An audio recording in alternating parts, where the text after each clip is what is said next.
नमस्कार।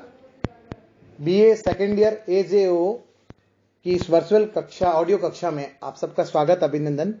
अपने पिछले कालांश में मैंने आपसे छंद के बारे में बातचीत की थी और आपको बताया था कि छंद की शब्द की व्युत्पत्ति कैसे हुई, छंद को लेकर भारतीय दृष्टि क्या है और छंद को लेकर पाश्चात्य दृष्टि क्या है।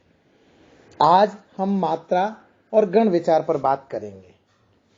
देखिए, जब छंद की बात होती है तो आप जानते हैं कि हिंदी में जो भी छंद और उसकी योजना के नियम, मात्रा और उसकी गणना है, वो एक उसके स्पष्ट नियम हैं और उन्हीं नियमों के अनुकूल कविजनों ने, कवि श्रेष्ठों ने उसका उपयोग भी किया है।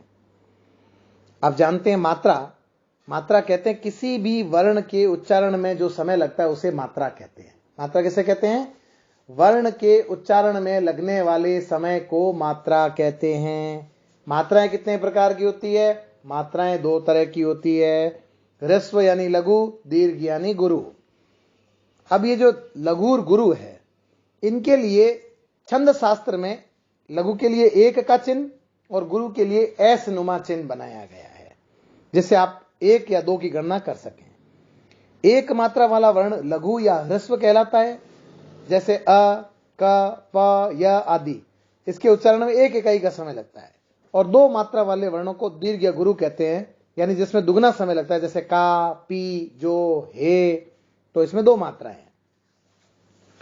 फिर भी आपकी सुविधा के लिए लघु और गुरु मात्राओं के अंतर समझाने के लिए हम आपको कुछ नियम बता देते हैं।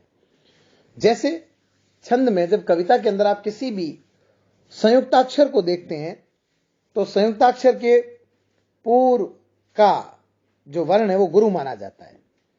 किसी भी संयुक्त अक्षर से पहले जो अक्षर आया है वो बड़ा अक्षर माना जाएगा। जैसे आप भक्त लिखते हैं तो भ में क और त जो आगे है उससे पहले जो भ आया है, तो भ दिखने में तो एक मात्रा वर्ण है, लेकिन ये दो माना जाएगा। जैसे रक्षक है तो क्ष में संयुक्ताक्षर आ गया तो रक्षक में दो मात्रा मानी जाएगी।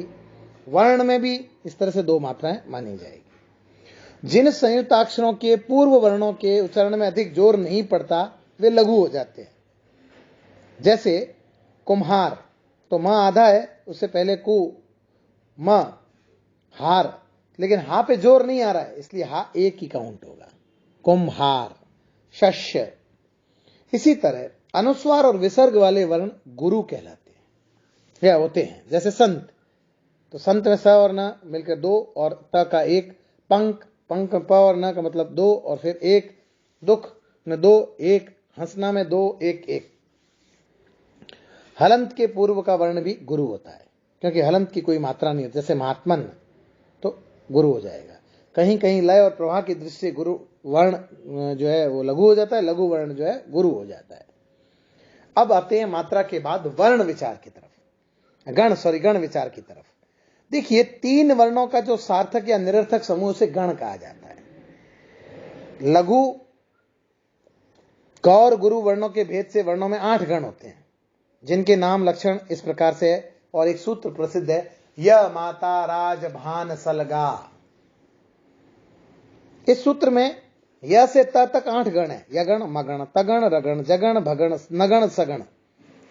उक्त सूत्र में किसी भी गण के पहले वर्ण में क्रमशः 3 वर्णों को एक साथ ले लीजिए, उसी का गण लक्षण का ज्ञान हो जाएगा। जैसे यगण के लिए उक्त सूत्र से ले तो य माता, इसका लक्ष्य स्पष्ट होता है। य गण में य माता के अनुसार एक लघु और 2 गुरु वर्ण होंगे, वो य माता हो गया। राज भा, तो 2 पहले 2 फिर 1 फिर 2, यानी दीर्घ लघु दीर्घ, ऐसे बनेगा।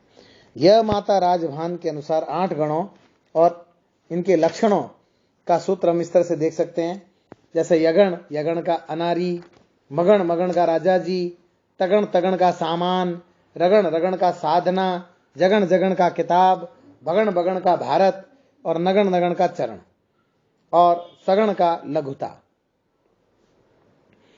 हिंदी छंदों में यदि और चरण की नियमावली रहती है तो जीभ को रुकावट या अवरोध हो, वहां विश्राम की आवश्यकता होती है। तो जहां जीभ को रुकावट या विश्राम की आवश्यकता होती है, वहां उस स्थान को यति कहते हैं। यति से विराम तक के वाय को चरण कहा जाता है और छंद में 4 चरण होते हैं। और अब आते हैं, हम आपको बताते हैं छंद के भेद कितने हैं। देखिए, छंद 2 प्रकार के होते हैं, मात्रिक छंद और वर्णिक छंद। ठीक है, मात्रिक, जिन छंदों में लघु गुरु मात्रा के विचार से मात्राएं नियत रहती है उन्हें मात्रिक छंद कहते हैं।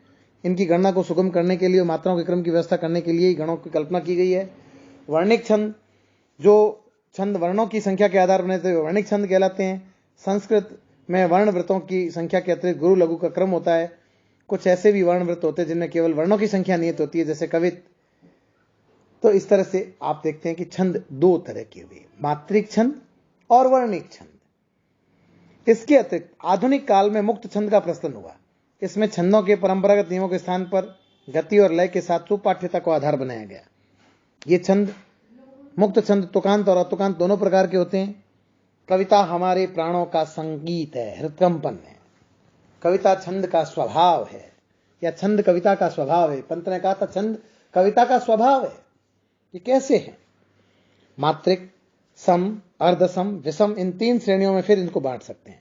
मात्रिक में सम छंद जैसे चौपाई, रोला, उल्लाला आदि। मात्रिक अर्धसम में जैसे दोहा, सोरठा, विषय आदि रहते हैं। तो इस तरह से आप देखते हैं कि छंदों के कई प्रकार हैं।